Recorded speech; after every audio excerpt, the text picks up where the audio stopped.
I'm Rabbi Jamie Gordon, and I'm going to give a brief overview, introduction to Kinnah Lamed Aleph, Kinnah number 31.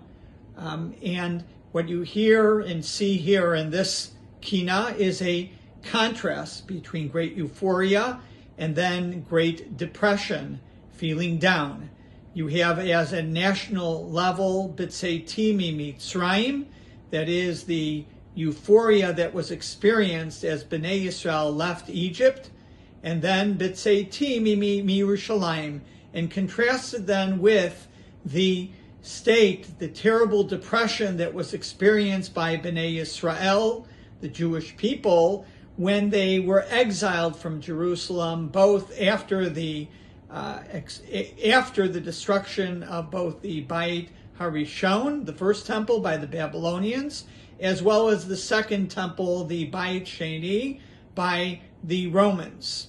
When they left Egypt, they knew that there was great things ahead, especially after they successfully crossed the Sea of Reeds, Yam Suf. When the temples were destroyed in Yerushalayim, they knew that what laid ahead for them as a people was terrible, terrible times, until, with the hope that they would return someday to Yerushalayim and build the Beit HaMikdash and rebuild the Beit HaMikdash. Just to look at a few of the stanzas themselves, the second one, Az Yashir Moshe, a very familiar statement from the Torah, from the book of Shemot, something that we recite every day in our davening.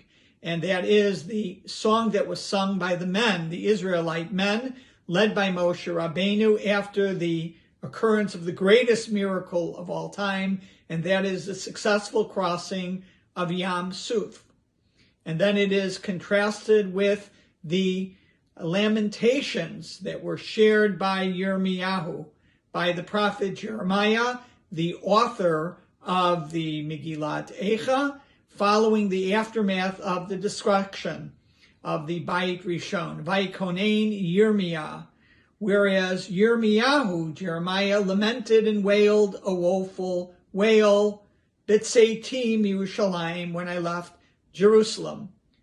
The Az Yashir stanza is the second stanza in Kinnah number 31, Lamed Aleph, and it goes according to an acrostic, that is alphabetical order, one paragraph devoted to each of the Hebrew letters in the alphabet, with the exception of the Aleph, which is duplicated. The first stanza going, Eish tukad b'kirbi, a fire burns within me.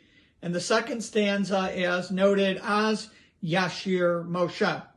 And you see then this contrast throughout the Kinnah, with the exception of the final Kinnah, and that is the one that begins with the final letter of the Hebrew alphabet, the Tav, and it states, Torah u'tuda uchlei hachemda b'tzei mi Mitzrayim. The Torah and its message and precious vessels when I left Egypt. The final line of the final stanza, Sason v'simcha v'nas yagon v'anacha. Happiness and joy, gone are sorrow and sighing. Instead of B'tzei Yerushalayim, the author of the Kinnah, believed to be a Rishon, says, Bishuvi li Yerushalayim, when I return to Jerusalem.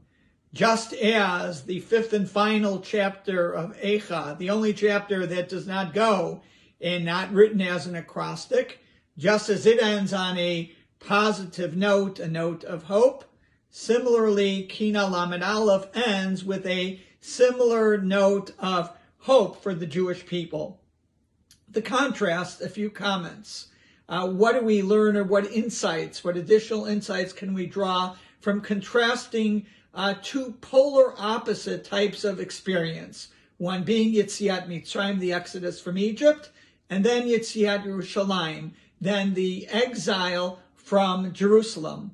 One message that we can see is that life can turn on a dime, that when we think life is great, all of a sudden something can happen and it reverses our fortune from one of euphoria, joy, to one really of sadness, and learning how to cope, to get back to that time of sason v'simcha, of great joy. Something in many ways that we're experiencing today with the pandemic, not just affecting the Jewish people in the United States and in Israel, but people all over the world, where once again we hope we can go back to a time of prosperity and time of relative good health in the world, free of this pandemic. The other is that this tests in many ways our Yetzer HaTov and Yetzer Hara, our good inclination and our evil inclination, and Bechirat Chofshit, and ultimately really our freedom of choice. That life is what we make it out to be. We can have a positive, optimistic perspective and turn something negative, what others might say is negative, into joy, or the opposite true as well.